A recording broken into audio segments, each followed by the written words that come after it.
So looking at what we got here, we talked about your posture being really good. Your hands may have been just a fraction low on that one, just but overall, it's all good stuff. So the thing we've been talking about is trying to be able to get you to be more on plane, more in your posture.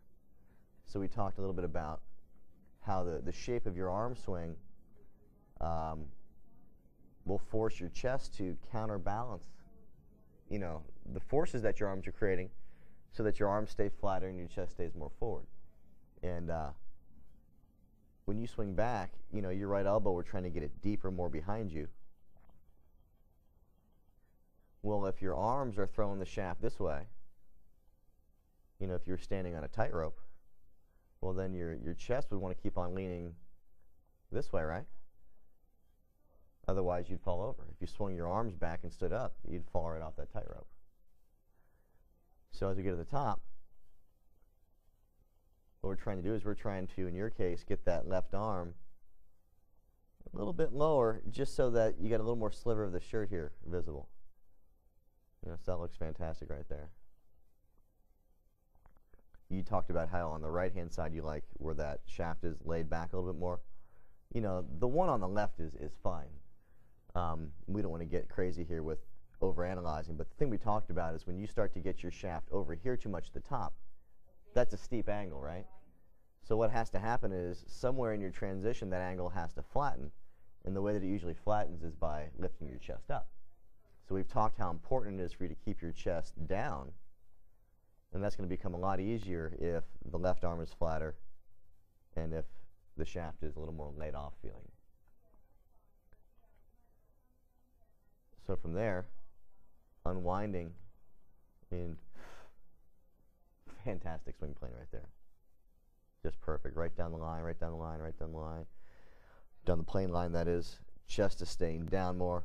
And here we have the arms swinging back around our body.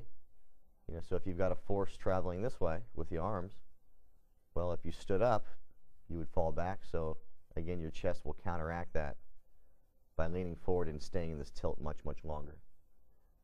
So in terms of the ball striking and in terms of the plane and the shape, I think that's as well as we've done. So if you're out there, if you're hitting shots that have too much divot on them, you have to say to yourself, well, do I have too much divot because I'm bent forward the way I want to be, but my arms are still a little bit steep? Or are my arms flat enough and maybe my arms, in terms of their measurement to the turf, they haven't adjusted what it feels like to find impact from such a low chest position. We talked about before how players that stand really tall, their arms are very long at impact, just because that's how they find the ground. They didn't try to make their arms long, they just had to do it so they wouldn't whiff it.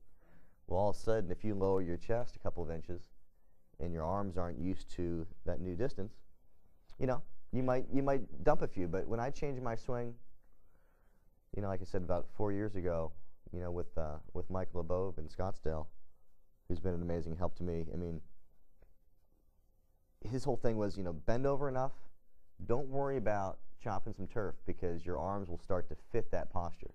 And sure enough, within a day or so, I was compressing the heck out of the ball, and I really wasn't even worried about the arms. But as long as you understand the process, you're not going to be freaked out by a couple diggers, because you'll at least know why it's happening. Sure. Sound good? Can you run through that left? Can you run through that left swing just like full speed a couple times? Yeah, absolutely. Here, I'll oh, there we go. I'll actually trim it down.